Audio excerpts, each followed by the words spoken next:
Alright, good morning everybody and welcome back to Jim Bob's Garden. So today what we got going on is my moringa tree. So the intention today is to go ahead and trim this down. Now what is a moringa tree?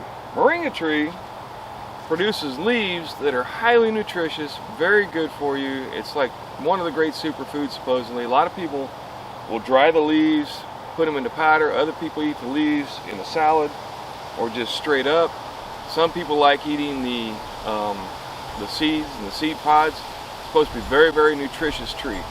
Really high in vitamin C, very high in nutrients. It's a really, really highly nutritious tree that is like one of the great superfoods. All right. So I've only got the one tree. Last year I did try a couple experiments trying to grow them. Didn't do so well, so I'm going to do it again this year once these get up a little bigger. But let me show you my tree first off. Alright, you can see that this goes from the base all the way up very, very high. Alright, it's probably, I don't know, 20 foot tall. Now, if you come over here and we look at it, you can see right here where the seam is. So I can get a better view over on this side. Where this seam is right here. Okay, that's where I cut it down last year. And everything else grew in 1 year. But this one froze, so I was kind of worried it was going to die. But now if you look down here, you can see that I've got all kinds of new leaves coming in. And it's all coming back up from the root at the base of the tree, which is very cool. I was really concerned I might have killed it. So last year I let it grow tall because I wanted to see if I could get seed. I wanted to actually get the seed pods, but it really didn't work out. I never did get seed pods to come down or to grow off the tree. So we're going to try it a little differently this year. But one of the things, moringa will not survive a freeze.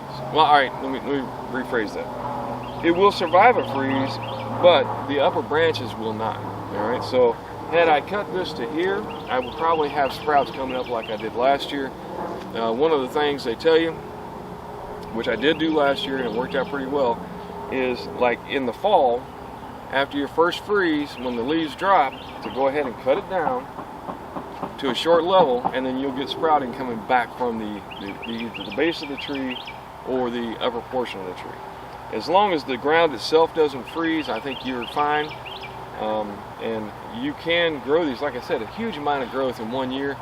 So if you get the seeds, or if you propagate it from cuttings, which I'll do a video on that later once this gets bigger, then you can go ahead and basically plant it, put it in a greenhouse in your house or what have you, and then plant it if you're in a colder climate once the danger of frost is past, which we are well past that now.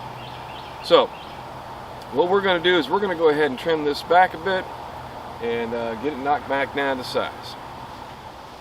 Now to trim it back, what I've got is my machete. This is a very soft wooded tree and I'm thinking my machete will do the trick. So we're going to go ahead and knock some of this off and get it back down.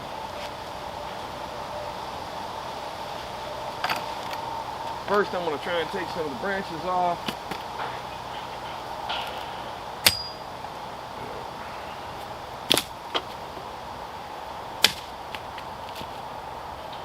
Then I'm going to try and take the top off.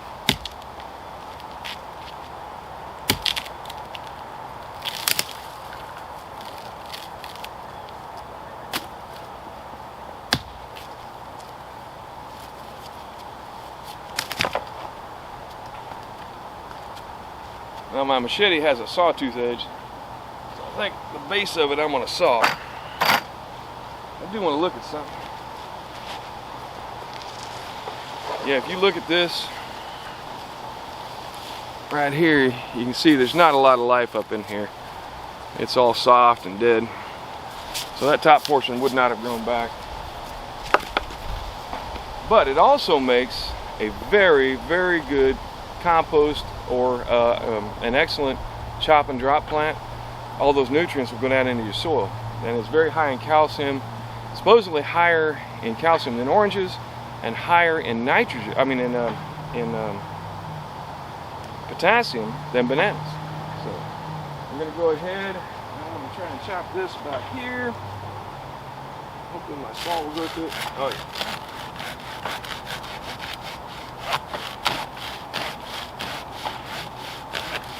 Yeah, it goes through it like butter.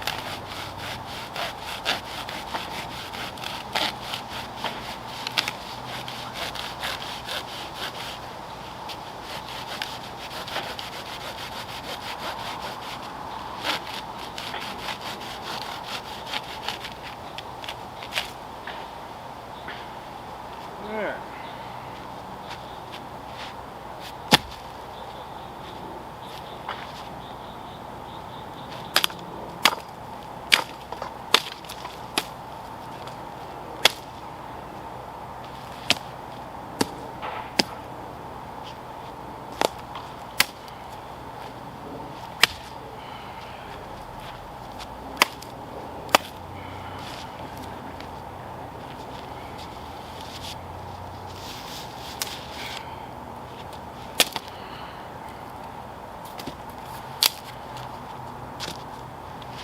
Alright, so we get this all knocked down into size.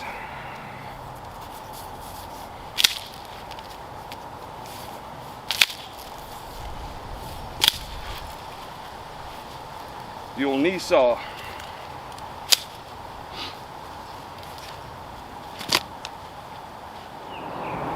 Alright, so like I said, very soft wood, excellent tree to have. We cut it back. This portion here should rot down no problem. And then hopefully we'll get a ton of growth. And then this year what I'm going to do is I'm going to start chopping it back a little bit, trying to get more production and not as much wood, more of the leaves. So we'll prune it as we go along and try and get more leaves to harvest for eating. You can put them in salads. Like I said, you can dry it, turn it into a powder, put it in smoothies. A lot of people make tea out of it. It's a really, really neat tree with a lot of nutritional value. If you don't have one here in Northeast Florida, I highly recommend it. Even if you've got it, like I said, started year after year and planted in the further north areas, highly recommended tree. Everybody talks a lot of good things about it, and it's really not a bad taste. I mean, what am I going to say here?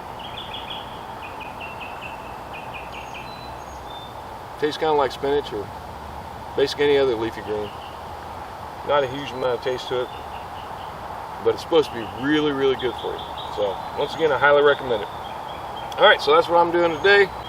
I'm going to go ahead and I'll chop these down a little further, and I'll put them around my banana tree so that can rot down and provide food for the banana. All right, thanks once again for stopping by. Do me a favor, give me a like, subscribe, and